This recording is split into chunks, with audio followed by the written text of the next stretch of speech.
So stuff happened. Stuff happened. A lot of stuff happened. Not really. Not really. Just some stuff, and it's just like it's stuff that makes you just go, "What the fuck is happening?" But it's like it's just Okay. so. I don't. It's just stuff that happened and just stuff, and it just makes you just go, huh? And what and why and when, and it's just like, what the fuck is happening? This sometimes you just sit back and go, like, 2020 is a crazy year, but like then it just gets worse and worse, and you just go like, maybe it's just not 2020, maybe it's just wrestling in general. That's what it is now. Yeah, I would say Yeah, that. yeah, it's just It's like gonna continue. It's gonna continue in 2023. You know that. oh no, it's definitely 100% not changing in 2023 because in 2023 it goes from insane to fucking out of the norm because in 2023 we get Shinsuke Nakamura versus the Great Muta in Pro Wrestling Noah. That's That's not crazy. normal. That's not Not. normal at all. It's not supposed to happen. It's not supposed to happen. I, I, I don't know. I don't know. It's not supposed to happen. I don't know why it happened. I'm at a loss for why it happened. It's happening, and it's not like he got fired or anything. And he's going to Noah. It's WWE's Shinsuke Nakamura versus the Great Muta, and I'm like, That's okay, fucking crazy to think about. yes, and like the only logical conclusion from this is Great Muta's going in the Hall of Fame next year. That's the only logical conclusion I got from this. Was like, oh, Muta's going in the Hall of Fame next year. That's all I got out of this. Yeah. But like the bigger picture is we have WWE letting their talent go wrestle in other places. And it's like, oh, okay, well, yeah, well, that's something to think about. But then there's more to it, which is the Carl Anderson situation, which got a new questionable hiccup / resolve. And it was like, huh? Because Carl Okay. Anderson was supposed to fight Hikuleo, and it's like, no, he's not fighting Hikuleo, and they're going to instead push the match back. And it's like, okay, you're pushing the match back, and Carl Anderson gets to keep the title. Wait, so all of the rumors were true that Carl Anderson is planned until Wrestle Kingdom with New Japan, and WWE is just going to allow it. Okay, cool. That's basically what that was saying. And it's like, what the fuck? Like, this is actually a thing that WWE is going to allow? And it's like, what else is WWE going to allow? What else is going to happen? What more is going to happen in this world of wrestling that WWE is going to allow? If you would have asked me like a month ago, was this possible? I would still say no. As good as shit was, you know. And yeah, like now I can't even guess what would happen next.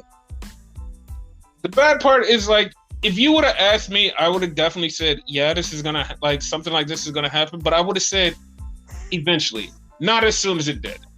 Like, Yeah. as soon as it did, it's like, yeah, like that's a little fast.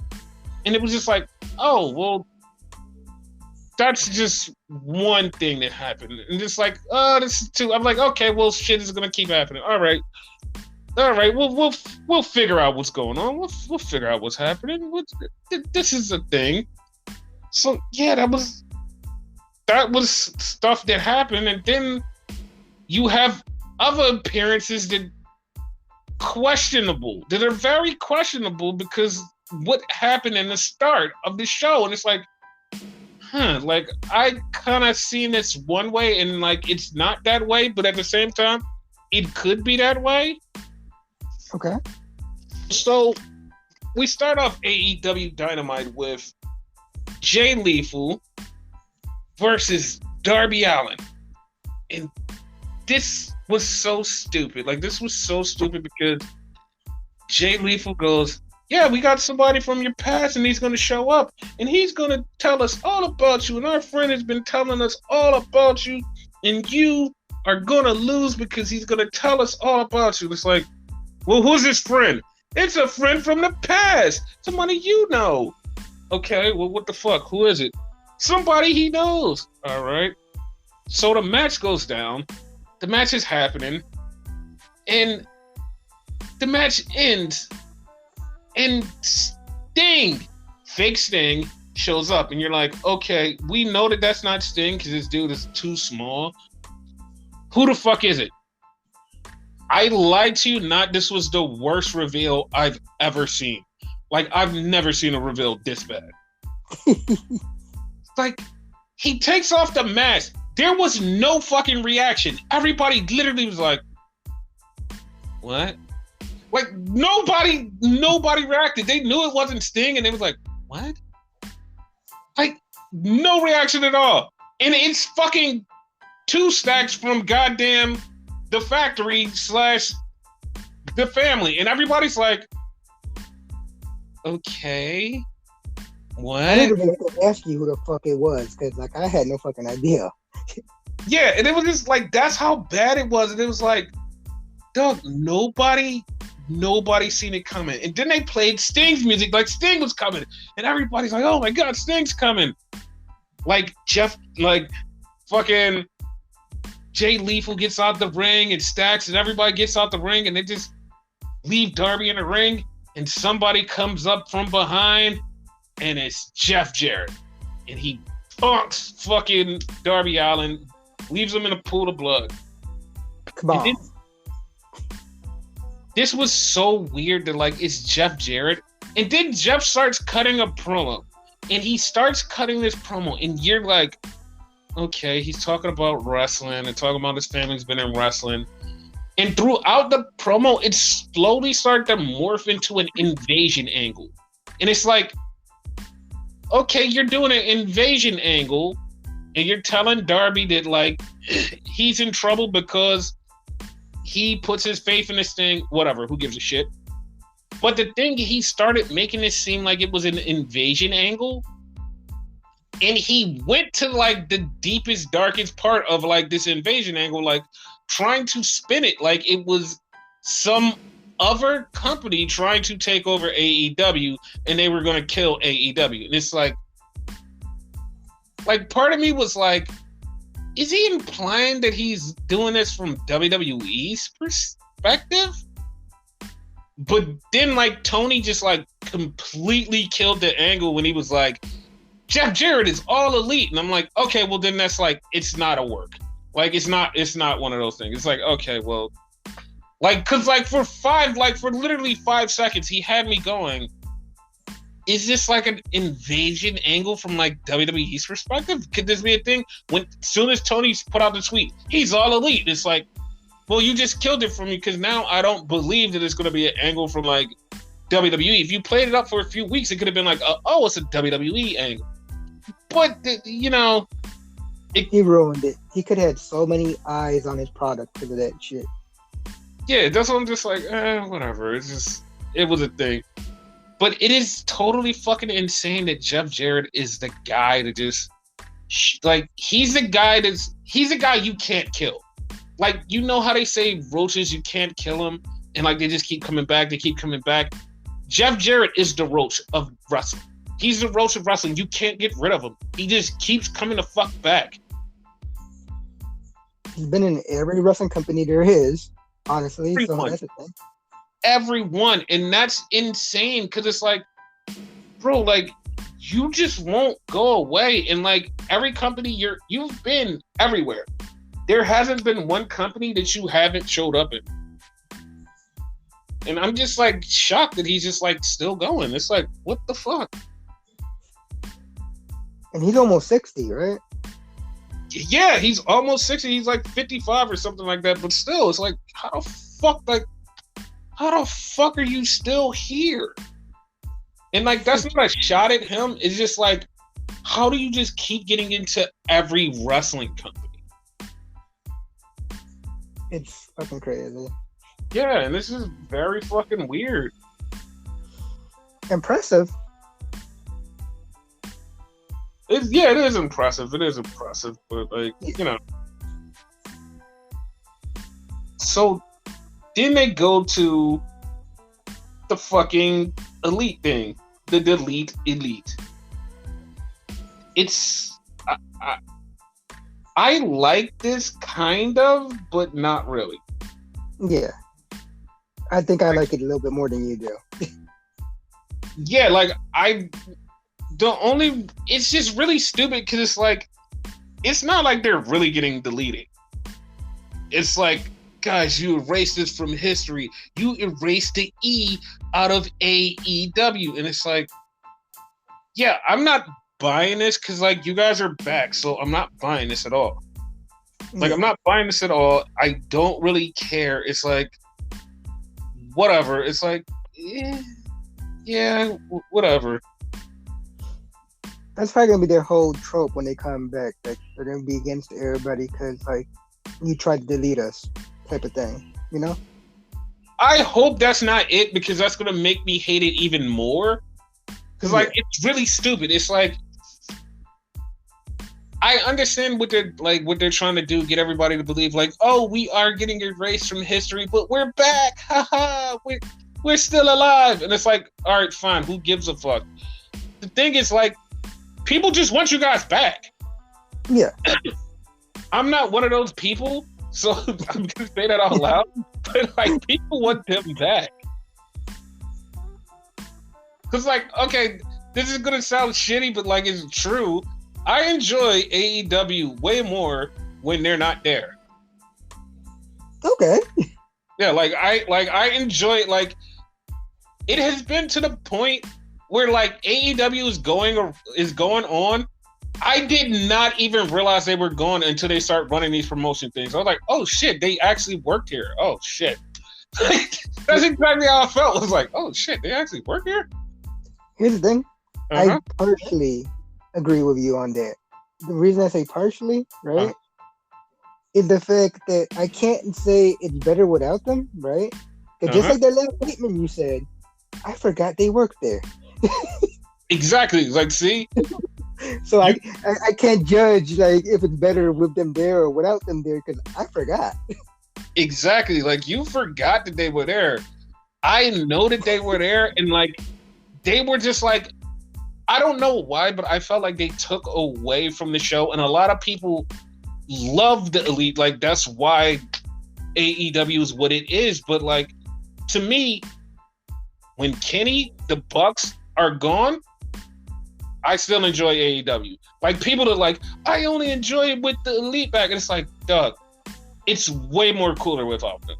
Like, I have no problem without them. Like, I focus on the people. Yeah, like, I enjoy the shit out of the show without them. Like, I enjoy the fucking shit out. I love the show without them. Because it's wrestling. It is cool. And like, you don't have to worry about the Elite coming in and being the center focus of everything that's going on. Like, yes, they started the company, but the company strives without them. And there's going to be a time when they fucking peer, because they're going to go the other place, and it's just going to be like, well, how are they going to survive? And like, I swear to God, I'm going to see people go, how is AEW going to survive? Because there were people already talking that bullshit, was like, how are they going to survive without the Elite? And it's like, that means you're not an AEW fan. You're just an Elite fan. Yeah. Because like, the show is not bad without them. Like, that's the thing. Like, nobody really gives a fuck. The people who give a fuck about them are just straight up Elite fans. Like, AEW's fine without them. Like, there's no problem here. Yeah, I agree. Like, I would say it's better without them, because like, in the sense where you can like see other people, you know?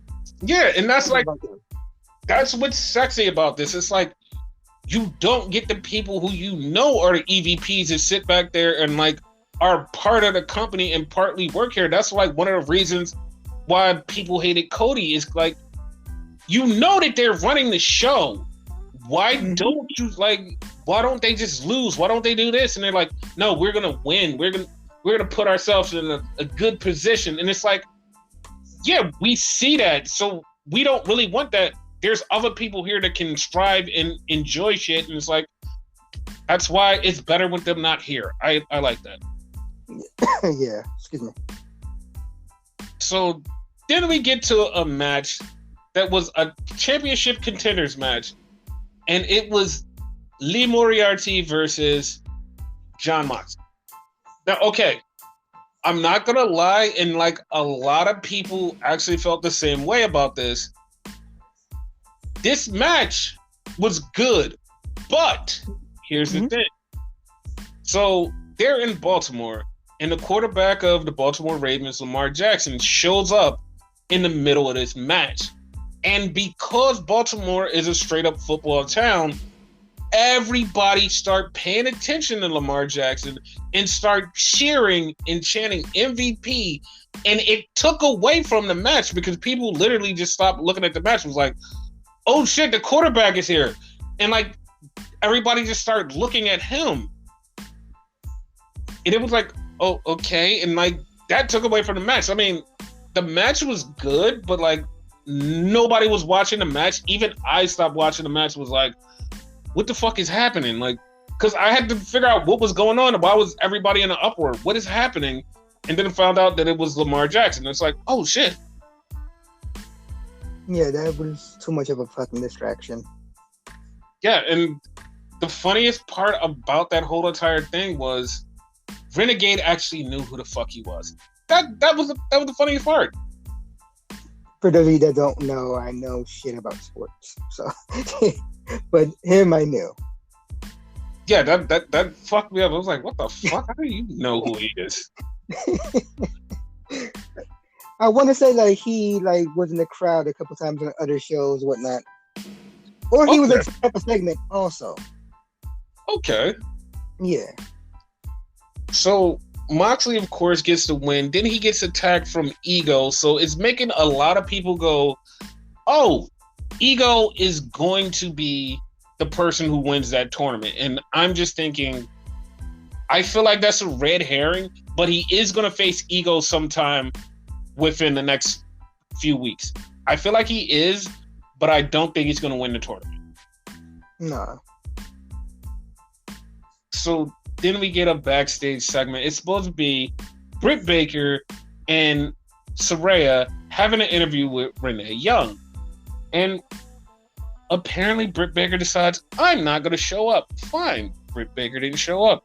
So Renee is asking Saraya, why'd you show up here? Why'd you come? Like, what's the thing? Like, what's the deal? What's going on? And Saraya's like, yeah, like I was sitting home watching, and this was the new startup company. It was like the grunge rock company, and it's like everybody had to be here, and that's why I wanted to be here. And I'm like, okay, that sounds plausible. And then Renee asks the question that we all are asking. We're all asking this question: are you cleared? And Saraya said something which I like because it spent off into like something else. And she goes, you know what? I talked to a couple of doctors, but next week I have to talk to one more doctor to see if I could get approved.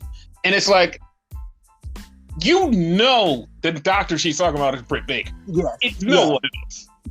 Yeah. As soon as she said that, I popped like, you're gonna fuck her up, right? Yes. And like that's 100% probably gonna be a match in Full Gear. Yeah. So then we had Regal, and Regal is talking about MJF, and he's telling him, yo, you need to get your shit together. He was like, if you're gonna be, he's like, either you're gonna be this good guy or you're gonna be a fucking villain. One of the two things. You better figure this shit out. I was like, okay. He can be both. Yeah, he can be both. So then we get the daddy ass birthday celebration. So daddy ass, his fingers are wrapped up And this is the worst tape job because you can tell that it's like not for real fucked up. It's just they taped his fingers together. So it's like, hey, look, his fingers are fucked up. Haha. It's like, yeah, you know that's bad. So they unveiled the Scissor Me foam fingers, which I'm just like, they're all sold out. They're sold out. Like, soon as they revealed them and took the cover off, I'm like, they're sold out. Like, there's not going to be one of those in the fucking stands. They're sold. Like, it's over. Because, like, that was such a genius move. It's like, yeah, they're sold out. That's it. I'm surprised they didn't do it from the get-go when they started saying that shit.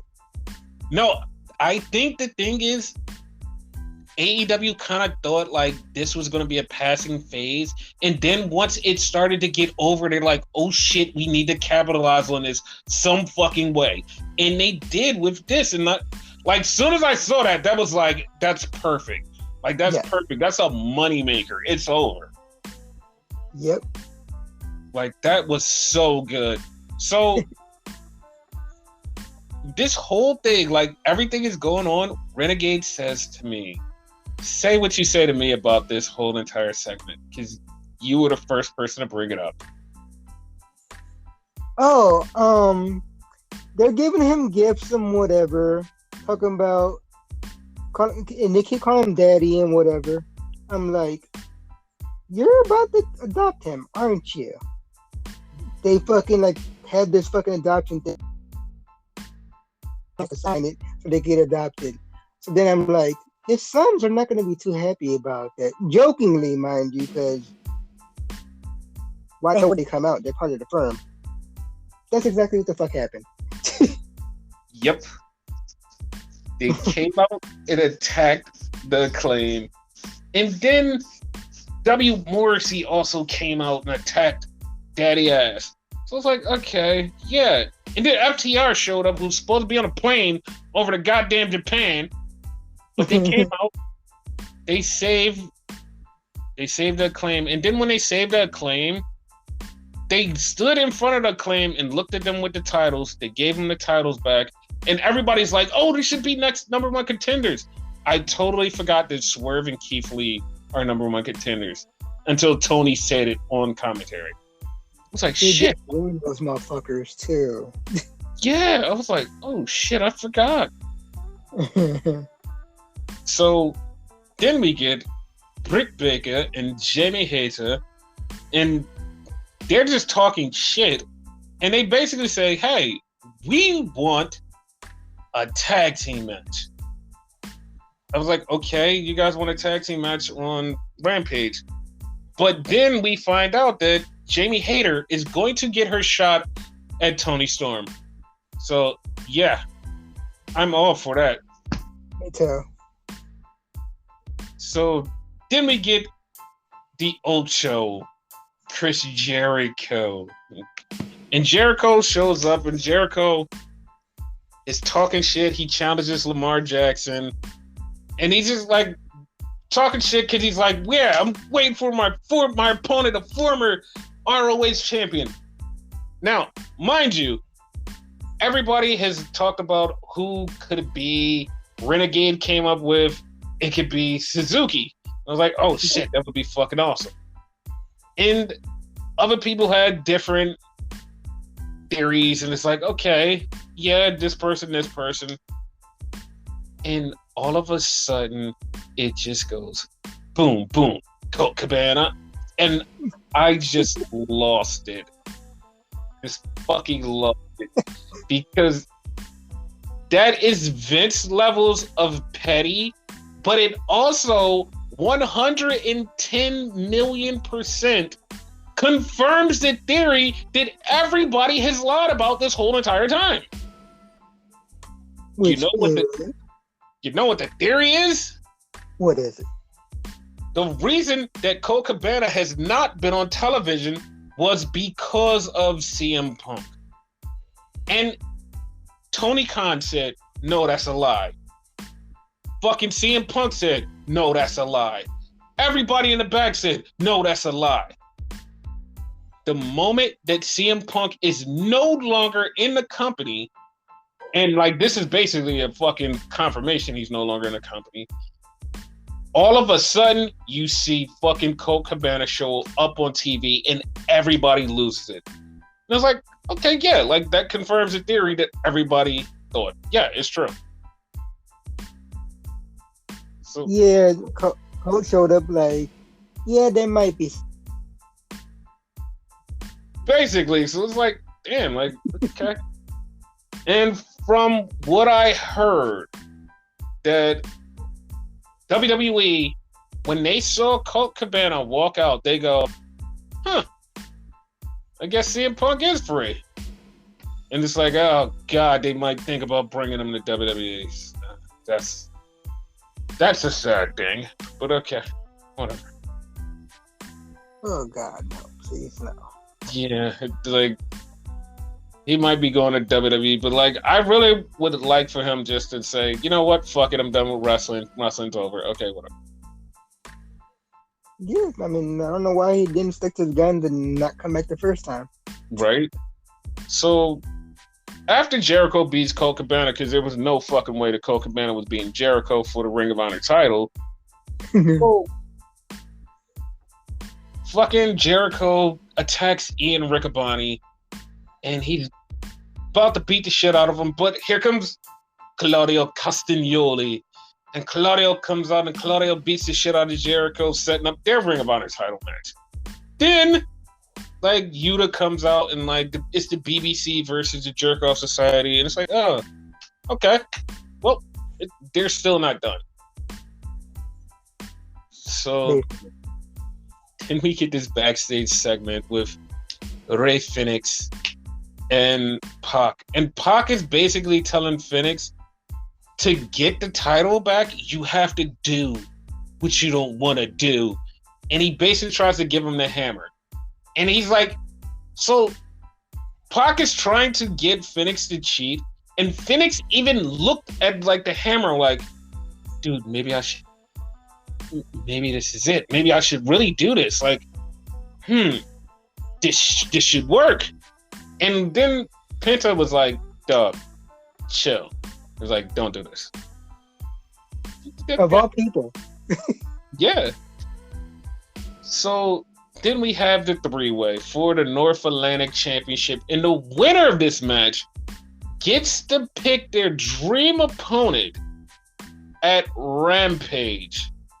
So it's like, okay, that was a weird thing to happen. Whatever. So the match is... Yeah, it was out of nowhere for no fucking reason. So the match is going on as Luchasaurus, Phoenix, and Orange Cassidy. So the match is going, and all of a sudden, Jungle Boy comes out and beats the shit out of Luchasaurus. So it's just down to Phoenix and Orange Cassidy. And Pac gives Phoenix the hammer, and Phoenix is about to use it. And then Penta says, no! Don't do it! And he doesn't do it. He gets in the ring. He fucking loses. And then Pac beats the shit out of Orange Cassidy. And all of a sudden, you hear music that you heard before. And it's Shibata and the best friends. And Shibata comes out. And he helps Orange Cassidy. And Orange Cassidy grabs a contract. He gives it to Shibata, so Shibata is going to wrestle Orange Cassidy. Okay? I'm okay with it. Yeah, but the funny... it's actually very funny because it's kind of something like similar with Saraya. So, New Japan is not going to clear Shibata to wrestle. They're like, dog, we don't want you to wrestle. Like, you went into business yourself the last time. We don't want you to wrestle. So he's like, all right, cool. Hey, AEW, can I wrestle Orange Cassidy? Sure. Why not? Okay. And I want to wrestle Bryan Danielson. Okay, sure. Why not? And it's like, they didn't clear. Yeah, it's fine. Like, we're going to clear him. Okay. I'm not even going to question it. I'm not even going to question it because I love Shibata, so like I'm not gonna question it, but like deep down inside, my skeptical person is like, they didn't clear him, right? Yeah, no, fine. I'm fine. I'm kind of scared for him, to be honest. But I'm not. It's gonna. Yeah, I'm fine. I'm fine with it. Oh no, that was gonna be a banger. Just I don't know. I hope nothing happens. Everything's good. I'm fine with it. So did we get Rick Ross backstage? And Rick Ross is with Swerve. Rick Ross controlled this whole entire segment. Done wrestling before, and it's like, okay, right, 100%. Like, what the fuck? And the funny part is, like, he's a wrestling fan, and he's been backstage. He's been backstage on Raws. He's been to other wrestling shows. This isn't his first time, but he's really has a presence, and it's like, oh shit, like he works here. And like him and Swerve are talking, and then Keith Lee comes up, and Keith Lee's like, Doug, I don't like the way that you did this. And Ross is like, accusations. And like he comes down the situation, and he kind of gets Keith Lee go along with what's going on. So Keith Lee, like, they wind up drinking champagne, and they give some to Tony too. And like he kind of coerces Keith Lee to be in this, so now it's looking like, yeah, Keith Lee might kind of be bad guy. Like, hesitantly, though. Yes. So then we get Jade versus Marina Shafir. And this match immediately starts, and it just gets completely hilarious. Because Jade starts fighting Marina before the bell can even fucking officially ring. Here comes fucking Nyla Rose and Vicky Guerrera, and Nyla Rose did commentary the whole fucking match. Like, the whole match. Like, I didn't concentrate shit on this fucking match because Nyla Rose was making fucking jokes and having me crack the fuck up. And then at one point, she made Jade almost come after her, and Jade almost got counted out, and she was like, you better turn around, you're gonna get counted out. And Jade had to run back in the ring. Yo, she was so good. And Jade won. So it was so funny because Jade won 1, 2, 3. And Kara Hogan tries to run up and snatch the belt from Nyla Rose while she was standing in the entrance. Nyla fucking shifted and fucking Kara Hogan falls on her fucking face. And Nyla just runs off. And Jade gets up there, and Jade's like, you were supposed to take the title. And she's like, she threw me on the floor. Yo, it was so funny. She's like, what the fuck? Yes. So then we get the ceremony of black. Because it's Aleister Black, or Malachi Black, Brody King, and a fourth body, which is Buddy Murphy. I know people are like, they didn't show Buddy Murphy. It's Buddy Murphy. He probably wasn't there to film this, but Buddy Murphy is still coming back. So they send off the bodies, and they kill the bodies in 3 different things. Here's the thing that a lot of people and no one has talked about yet. Mm-hmm. Who is the father of Black? He literally said he was the father of Black, and he is the person that is talking. Who is this person? I felt like they just created a new wrinkle that there's another person that exists here. And I'm like, who is this person? And why is this the first time they're actually revealing there's someone over the House of Black? Who is this person? Only thing I could think of that fits with that would be, what's his face? Father James Mitchell, but he works at Impact, to my knowledge. Yes, and like that's what fucks me up. It's like, who could it be? And like the voice didn't even sound like I knew. So it was like, yeah, who is this person? Yeah. So then they did this thing, this Britt Baker, Jamie Hayter thing, And like for the like I said, for the people who have no fucking clue about Britt Baker, I mean not Britt Baker, Tony Storm and Jamie Hayter, that like they have history, that they like existed outside of AEW together. Like they basically broke down the history, and like at one point Tony's like, I bet you guys didn't even know that I knew Jamie Hayter before this. And I'm like, I knew. I reported on this podcast. You guys know each other. This is not news to me. I actually said that out loud while we was watching. I'm like, I know because he told me. It's like, yeah, I knew. Like, I knew a reporter on a podcast. Like, and she's like, yeah, you guys probably didn't know we even lived together during a pandemic. I'm like, no, I kind of reported on that too. Like, I don't know what you want from me. So that was a thing.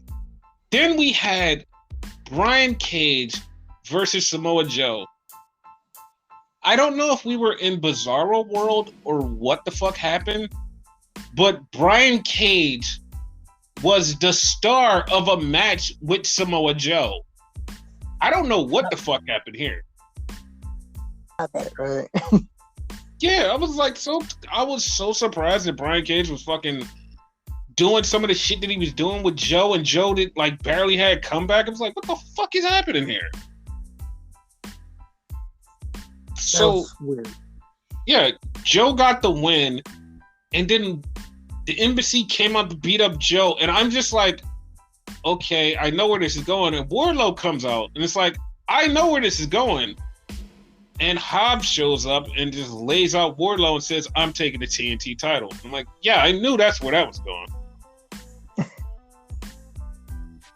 So, like if anything, like remember like your deal last episode. I want to say it was the last episode. If not one before that, the fucking 8-man. Mm-hmm. If they do the 8-man, at the very least, a tag team match for those particular titles. Basically. Yeah. So yeah, like that was the end of Dynamite. Yeah. It was a really dope episode. Not that bad. Uh-huh. Yeah, I enjoyed it. Yeah. And see, we can enjoy it without the Elite. Yeah. So yeah, that was a thing.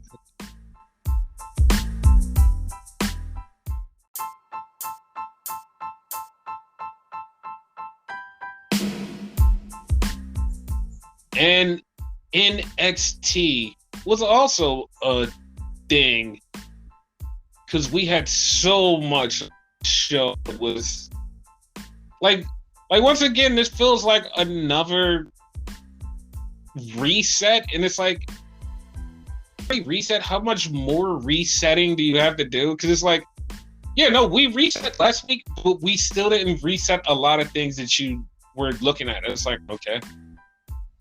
So with Braun Breaker, he's in the ring and he's basically waiting for his next challenger, and then Pretty Deadly comes out.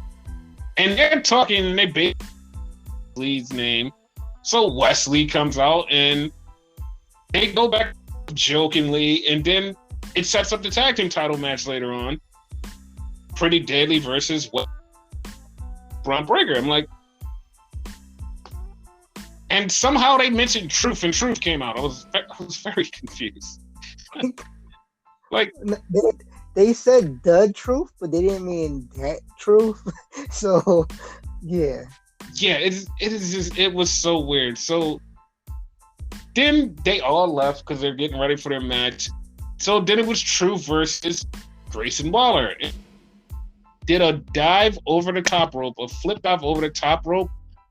He tore his Achilles heel, and that ended the match. And Grayson Waller was like, "Ha I won." It's like, you didn't win. You won by accident. It's not a real thing. No. Yes. So then we went to a Schism interview. I swear to God, this was like this show, because everything about this was just so good. First off, so it's Vic Joseph, and Vic Joseph is interviewing this Schism, and he asks Ava, he's like, why, Ava? He's like, we've been friends for a long time. And he's like, why? Ava goes on this banging ass promo. And then she said something, and it makes me laugh because exactly what she said is like the best part. She goes, dude, I've been here for so long, and everybody pretends to be my friend. When I got injured, no one called me except for some guy that just got here, Joe Gacy. Like, she looks at Vic and goes, you say that you're my friend, Vic. You didn't even call me when I got injured. He goes, you're right. I didn't call you. And it's like, dude, so everything she said was the truth. She didn't lie. Yo, I was just like, she didn't lie at all. Like, nothing she said. The only reason she went with them is because they were the only ones who gave a damn about her. I'm like, bro, she didn't lie. She said no lie. I was like, how are you the bad guy here? I'm just about to ask that. So Joe Gacy is the good guy in this situation, right? Yes.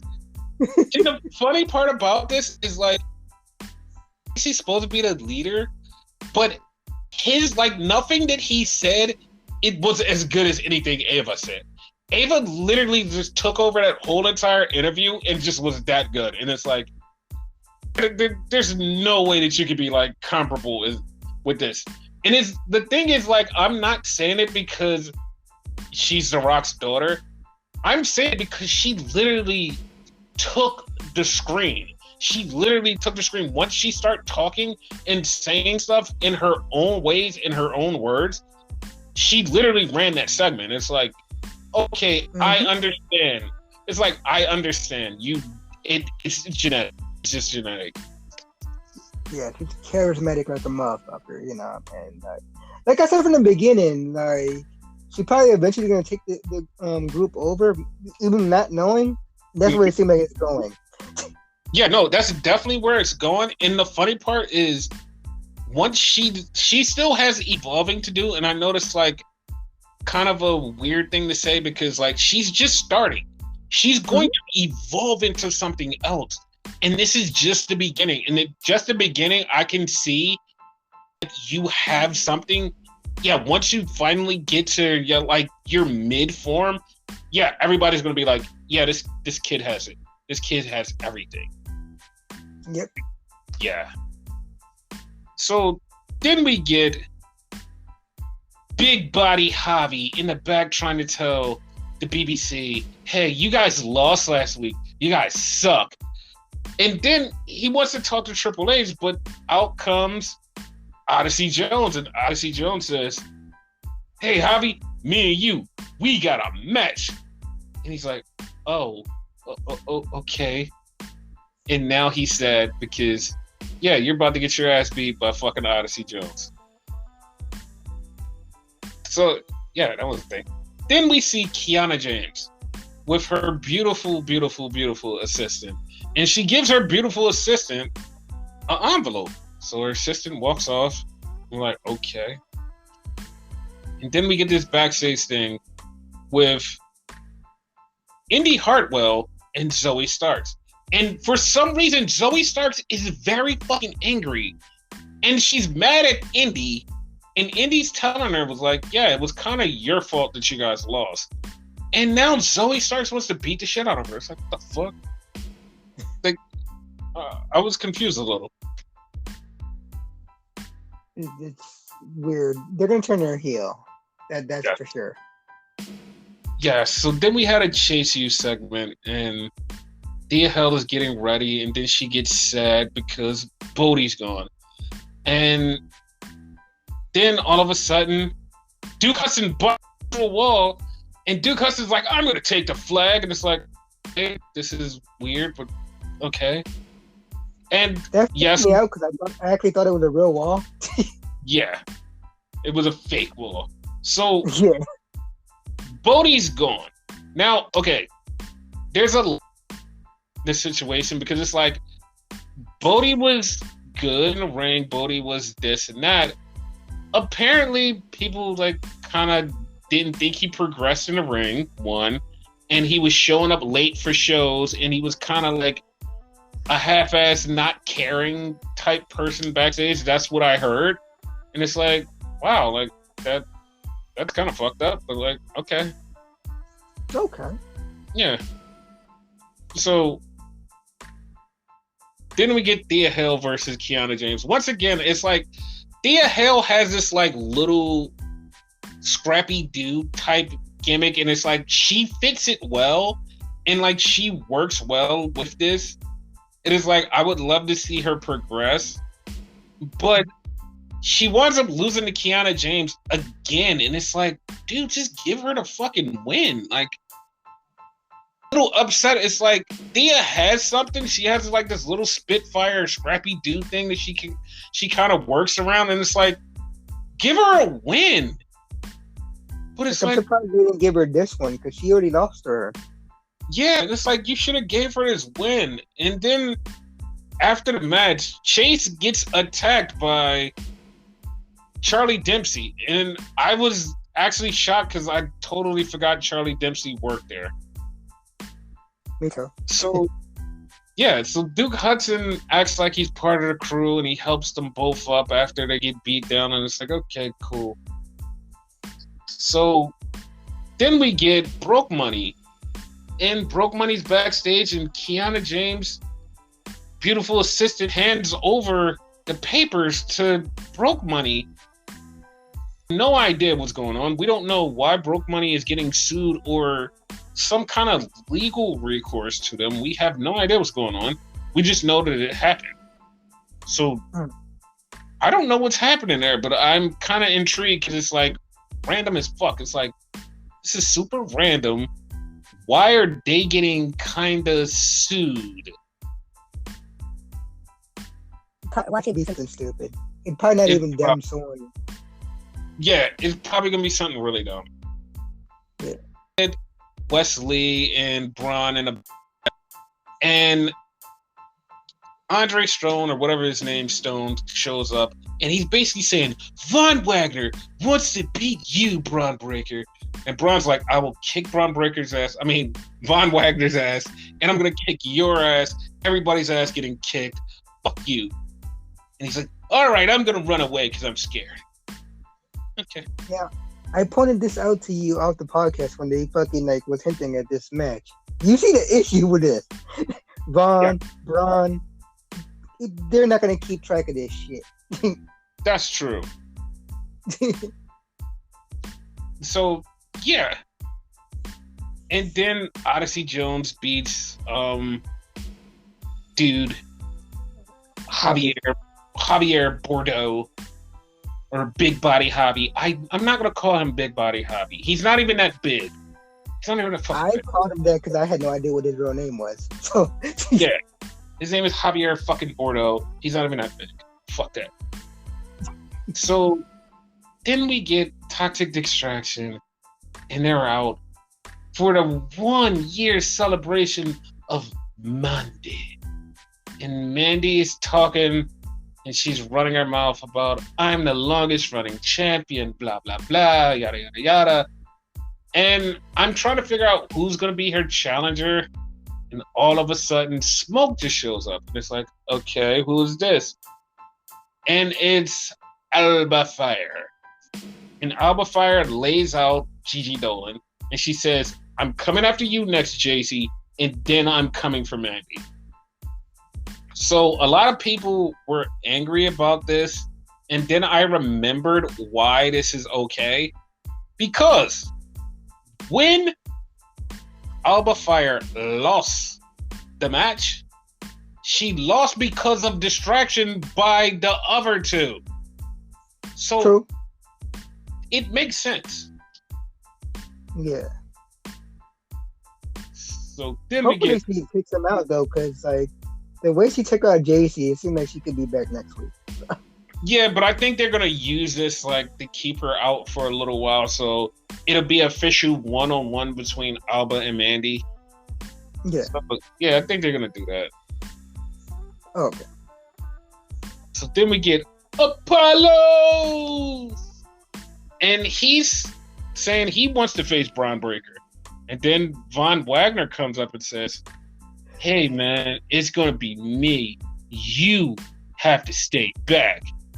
So I feel like they're gonna have a one-on-one match to see who gets to become number one contender. Even though later on something looks like that person becomes number one contender, and then like something else happens. I feel like it's gonna be convoluted as hell, and I'm gonna be pissed off by the end of it. That's all I'm saying. We shall see. Yes. Then we get another Scripps promo, and Scripps is talking about coming to NXT and destroying the world. And yeah, I don't know who this person is. I want to know who this person is. Please let me know who this person is so we can find out. To me, though, it's a different person from the first promo. So you're thinking Scripps might be a team of people? Yes. Okay. So then we get Zoe Starks versus Indy, and Zoe is fucking flipping out, wanting to do bad shit, and fucking Nikita is saying, chill the fuck out, chill out, and Indy winds up getting the win. I'm like, God damn it. So then we get a backstage promo, and this person is talking about going for the world title, and this person is Donovan Dijakovic. And it's like, okay, well, that's another person that wants to go for the title. We see Sangha and Veer, and Sangha is talking to his former friend, and she's like, hey, dude, what's going on with you? And Veer shows up, and Veer says, come on with me. And Wendy Chu is back there for the first time, which means she's back. And it's like, okay, well, I totally forgot you existed. Okay, cool. You're telling me you remember that Wendy Chu existed? I'm not gonna say I did, because, like, yeah. See, totally forgot. So then we get the TikTok Toxic Tag Team talking about how they're going to beat Nikita and Zoe next week. And they're going to get on the same page, I feel like. they're going to get on the same page. They might win. So, maybe. I hope so. Might keep their head off, but yeah. I hope so. So we get Cora Jade versus Valentina Feroz. And Cora beats the shit out of her, like she should. I mean, because Cora's the biggest star. And then Wendy Chu shows up, and Wendy Chu just beats the fuck out of Cora. Okay. Then we get... That's probably a good match. Yep. So then we get Tony D'Angelo and Two Stats in the back, and they're talking. And Elektra Lopez comes back, and she says, I'm back. And Tony D'Angelo says, she's going to do good by herself. We're like, yeah, she's going to do good by herself. Yeah. Okay. So then they set up the main event, and it's the tag team match for the tag team titles, which no one thinks that the tag team titles are going to change hands. So we get Pretty Deadly getting the win in a sneak roll up because of a distraction from Carmelo Hayes, who wants the title from Wes Lee. So that sets up that match. They didn't have a one-on-one, so people should just chill the fuck out. They didn't have a one-on-one. They're going to have a one-on-one. It's going to be a good match. Then we get Von Wagner attacking Von Breaker, and it's like, okay, cool. But then Apollo Crews is in the back, and he's looking on, but so is JD McDonough. So it's like, now you have 5 people for this world title. Okay. 6-pack guns, I guess? I hope not. Listen. Yeah, I was just about to say that. I don't want it either, but yeah. Braun's been in like multiple man matches. It's like, just like let him get like one good one-on-one and then just like go from there. Yeah. Like, yeah, I'll be okay with that. So on to Monday Night Raw. And it starts off with Nikki Cross, who is back to being Nikki Cross, versus Bianca Belair. This is a non-title match. Mind you. So they're having a match, and of course, Damage Control shows up. But Bianca actually beats Nikki Cross. Damage Control beats the shit out of Bianca, and the returning Alexa and Asuka show back up. Huh? What? Why did they show back up? I mean, they showed back up and they said exactly what they wanted. Hey, we want the tag team titles. Okay. All right. Yeah. Like, that's exactly how it was. It was like, okay, they want the tag team titles. Yeah, we kind of figured that, but like, okay, they'll get a title shot eventually.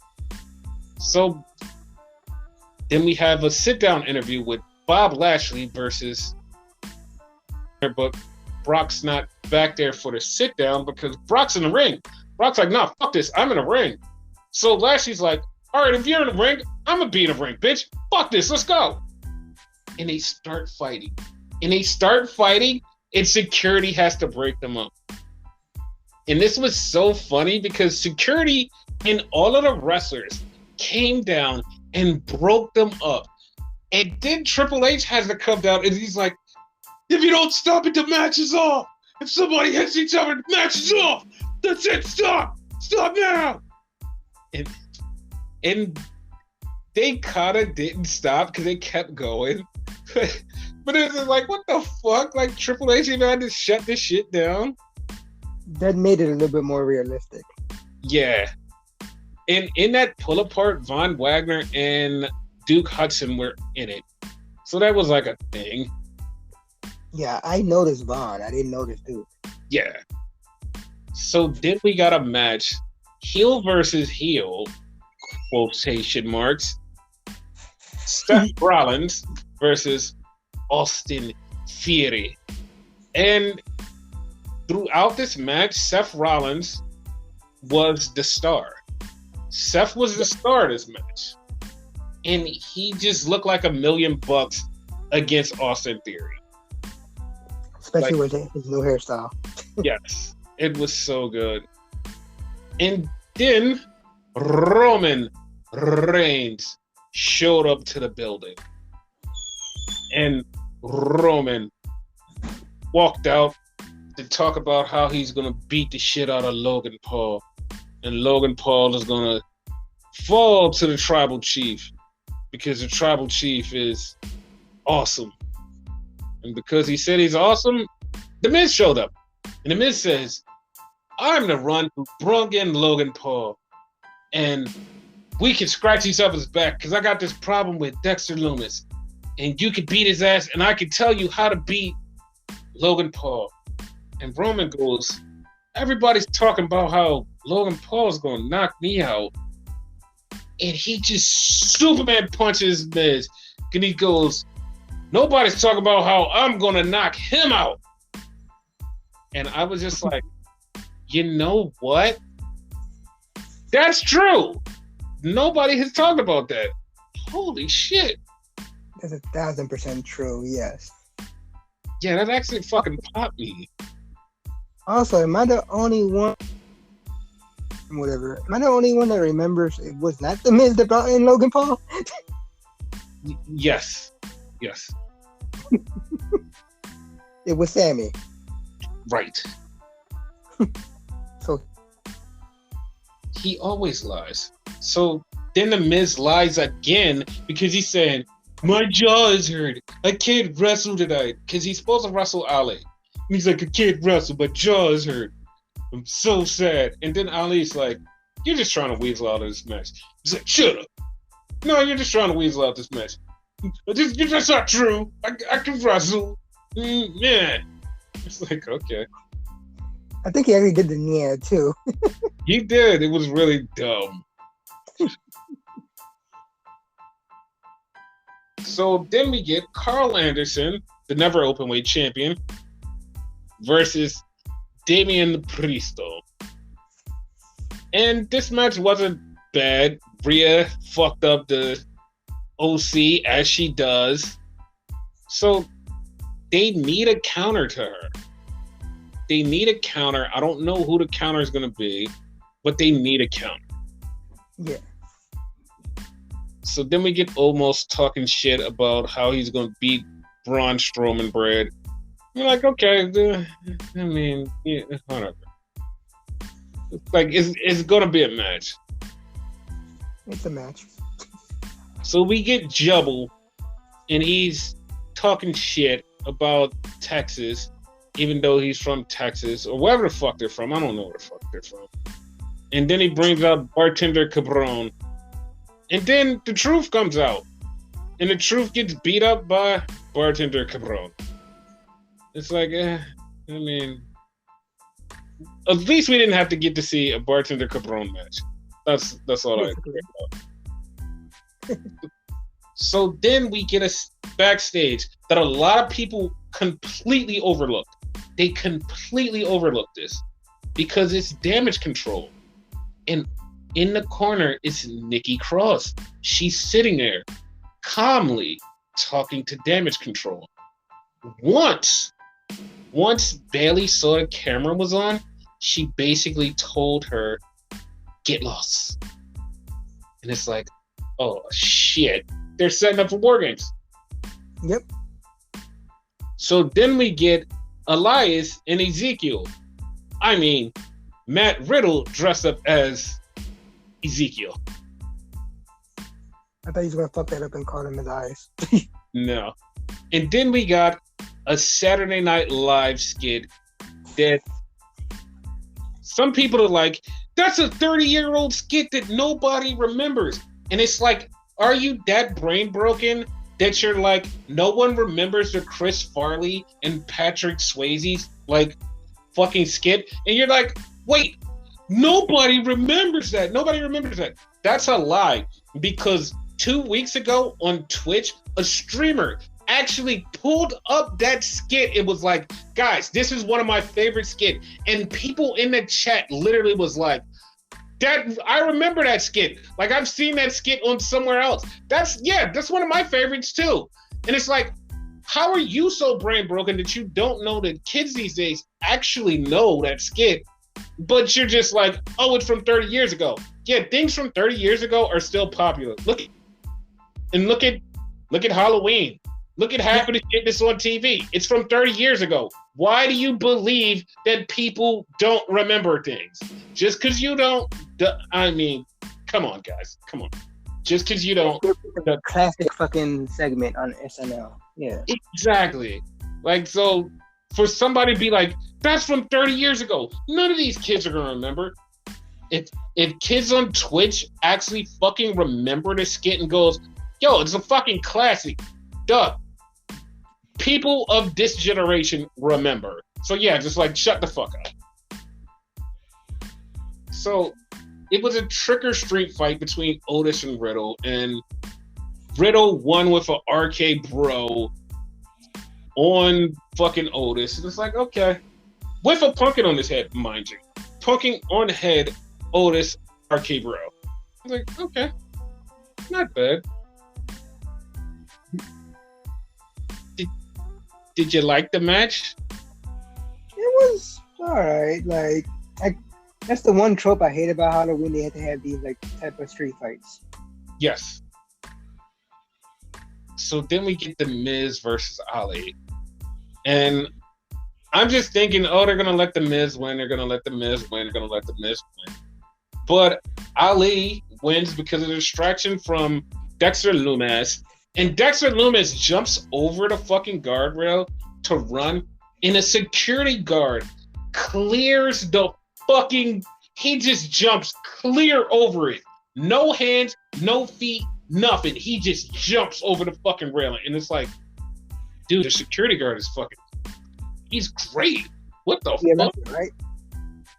I hope he was a wrestler. If he wasn't a wrestler, they need to make him one.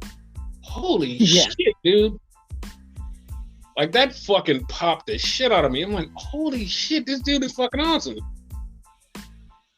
So then speaking of 30-year-old things, where this person was like, "Oh, this is a 60-minute segment." Like, yeah, 60 minutes was from 30 years ago, asshole.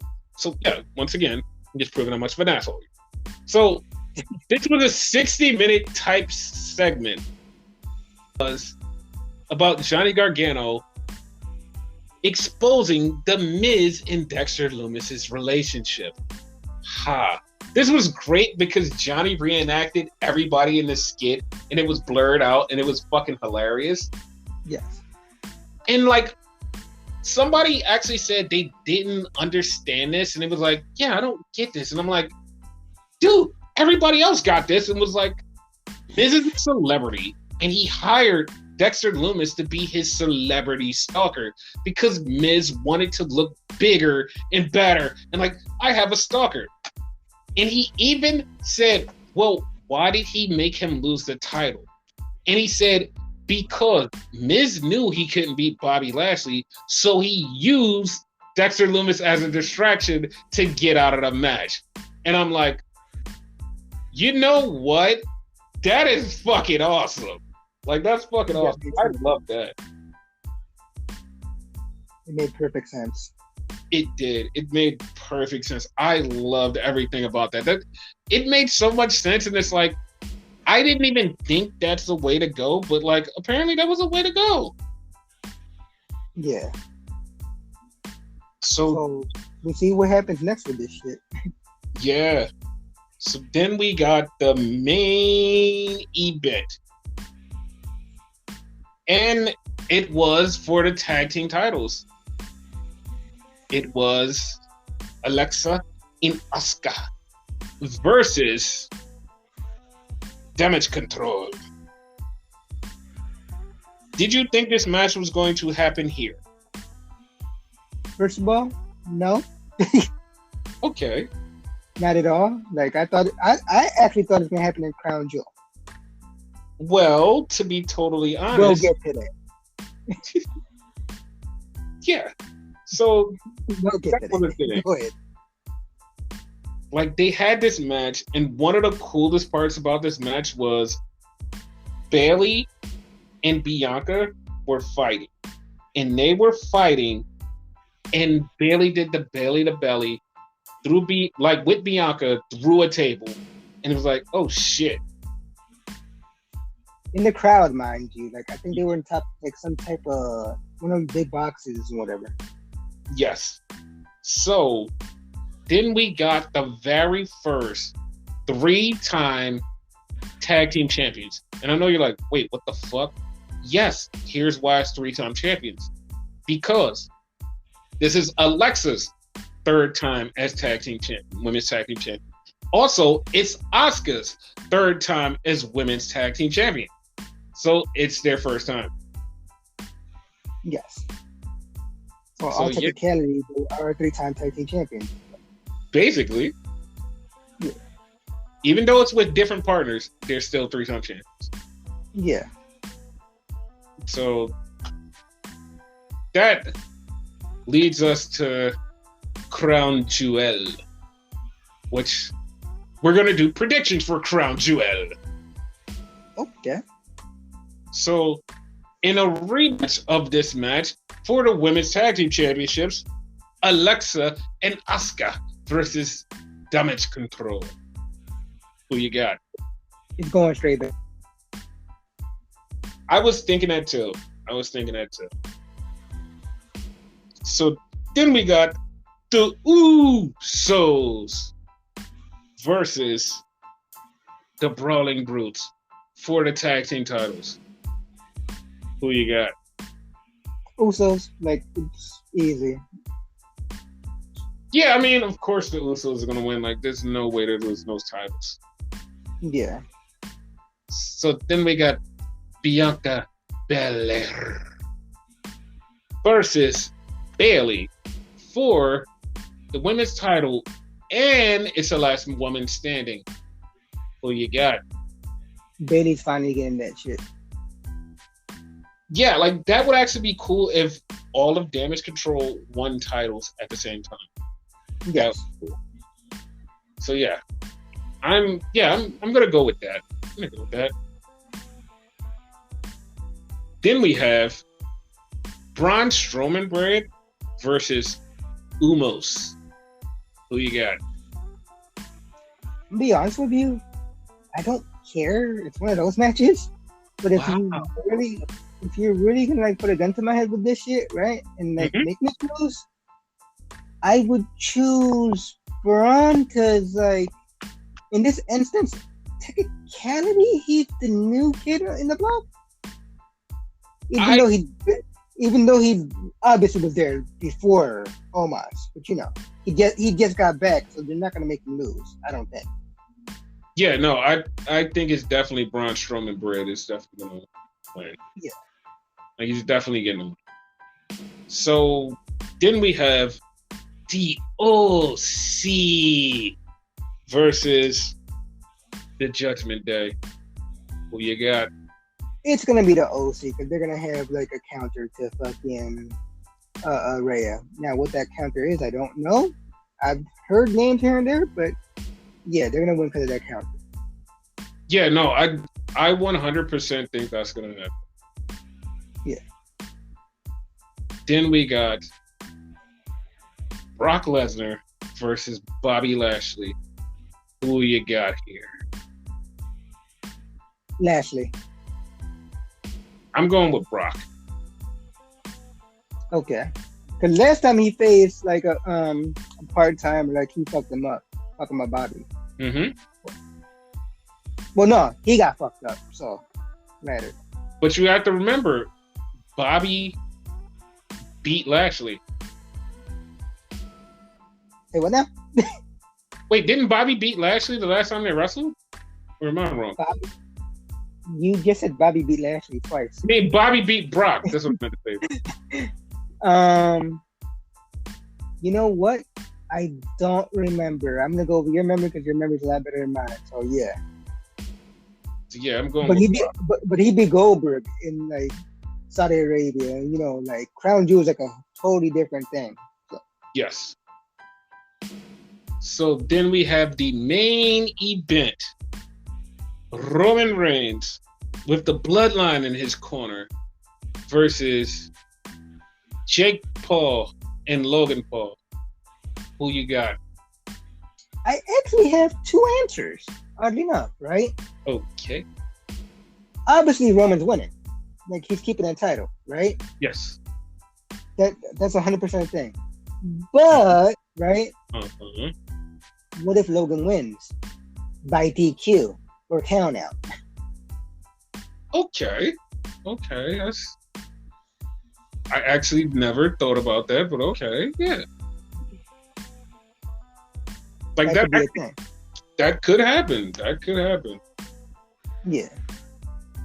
Yeah, because I feel like Roman's not losing that title to that guy. No, he's not. Now, Roman could lose the match, but him not losing the title is not a big deal. Like him losing the match, but not, it being like not for the title is not a big deal. Yes. Yeah. Okay. So yeah, that's the Crown Jewel pay-per-view, which we will cover the Crown Jewel pay-per-view in the next podcast. Also with SmackDown and the very weird Rampage with Shibata and Mike Tyson on commentary. I have no fucking idea what the hell's happening here. I literally am lost. I am lost at that. That's gonna be kind of cool, I think. Yeah, we'll see. But yeah, guys, that's the end of the podcast. Any last words? I need to apologize to the listeners because like I wasn't like feeling too oozy for this podcast, so I'm sorry. I hate you. I